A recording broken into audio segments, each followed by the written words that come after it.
पुण्यात्मा, आप जी सत्संग में आते हैं। सत्संग में आने का उद्देश्य आपको खूब पता है। जैसे एक स्वस्थ प्राणी को भूख लगती है, एक स्वस्थ प्राणी को भूख लगती है, सुबह आहार कर लिया तो शाम को भूख लगेगी, और यदि सुबह आहार कर लिया शाम को भूख लगी नहीं तो समझ लीजिए आप अस्वस्थ हो चुके हैं। आपकी भोजन में अरुचि होगी तो आप अस्वस्थ हो चुके हो, चाहे बदहजमी होगी हो या कोई बुखार जबर आने वाला है। तो उसका इलाज क्या है?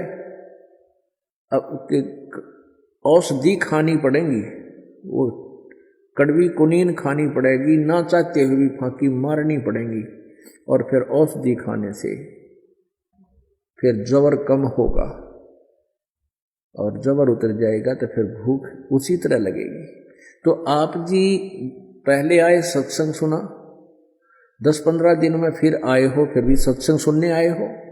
तो जो खाना मान लीजिए कुछ आहार, जैसे हम सुबह रोटी खाते हैं तो रोटी अन्न तो वही होता है, सब्जी में परिवर्तन थोड़ा बहुत हो सकता है। और जब सही भूख लाग रही हो, सुबह भी रोटी मिल जाए और शाम में भी रोटी, सब्जी की आवश्यकता है ना समझे। परमात्मा कहते हैं चाहे सूखी हो, चौपड़ भी ना रखी हो तो वो भी स्वादिष्ट लगती है, तो आप समझते हैं। तो इसी प्रकार जो ज्ञान हमने आपको पहली बार भी दिया था, लेकिन उस समय इसी ज्ञान का कुछ आधार और था, ये प्रमाण किसी और दृष्टिकोण से होते हैं, और आज भी दे रहे हैं, और सुबह भी दे रहे हैं, शाम को भी दे रहे हैं। और आपके मन में अगर ये आता है कि गुरुजी ने पिछली बार भी यही ज्ञान सुनाया था और आज भी वही ज्ञान सुनाया है, तो आपको अरुचि होगी भगवान में, आपके अंतःकरण में कोई दोष आ चुका है, आपके जो है ना ये आप अस्वस्थ होगी भक्ति आपकी। तो ये मन में आना भी गलत है, क्योंकि हमने परमात्मा का गुणगान सुनना है। सत्संग का उद्देश्य हमारे कुछ ऐसे पाप हैं जो सत्संग सुनने मात्र से ही कटा करते हैं, ये ज्ञान यज्ञ है, तो ये भी उद्देश्य रहना चाहिए। और परमात्मा की महिमा दिन में 100 बार चले, कितनी बार सुन लिया उतनी अच्छी लगनी चाहिए। तो आपकी भक्ति ठीक चल रही है, आपका नाम स्वस्थ है, आपकी भक्ति दुरुस्त है, नहीं तो गड़बड़ हो रही। तो उसके लिए उसका समाधान क्या है कि ना चावे मन, ना चाण दे मन तरागनी सुनना चाहे, घुट्टी लाना चाहे, अरीब चर्चा कर दे किसी बकवाद की, फलाना का न्यू हो गया और फलाना न्यू हो रहा था, सारा दिन बतला लेगा, कति अरुचि को ना 6 बजे चर्चा कर ले दिन में, उसकी कति राजी होकर सुने। तो इस मन को भी हमने सेट करना है, तो उसका ट्रीटमेंट यही है। जैसे कुनीन कोई खाकर राजी को ना, लेकिन खानी पड़ेगी, अरुचि में भी खानी पड़ेगी। तो इस परमात्मा का सत्संग जो है, ये वचन है, अगर आपको अरुचि होती है तो ये सुनता ही रहे, ध्यान से सुने, और ये कड़वी दवाई फिर दोबारा सेट कर देगी आपको, फिर रुचि हो जाएगी, 10 मिनट में देख लेना। तो इस प्रकार हमने अपने इस मन पापी इस दुष्ट को रोकना है, भक्ति मार्ग में लगाए रखना है, और भक्ति की कमाई से ही ये हमारे काबू आओगा।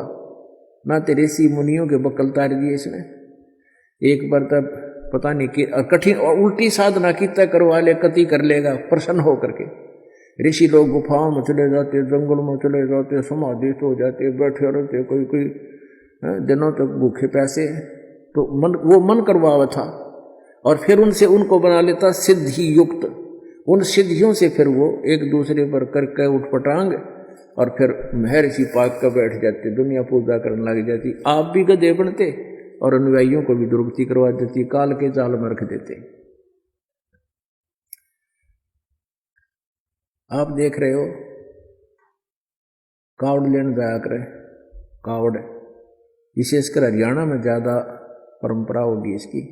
वो कावड़ के हरिद्वार से गंगा का पानी लावे, 2 लीटर होगा गणा, और पैदल जा या पैदल आवे कई ऐसे हैं वैसे चले जाते हैं गाड़ियों में, वापस पैदल आते हैं, या जाते भी पैदल हैं आते भी पैदल हैं फुट पर। अच्छा, और कितना कठिन काम है, पाया में छाले पड़ जाए, सूज जा कति सोई आ जाती है, और गोली खा ले ये पीड़ा नाशक हैं, वो गोलियां खा खा के फिर भी चलते रहते हैं, और उस काम को करके छोड़े, क्योंकि उनको पता ही इतना है।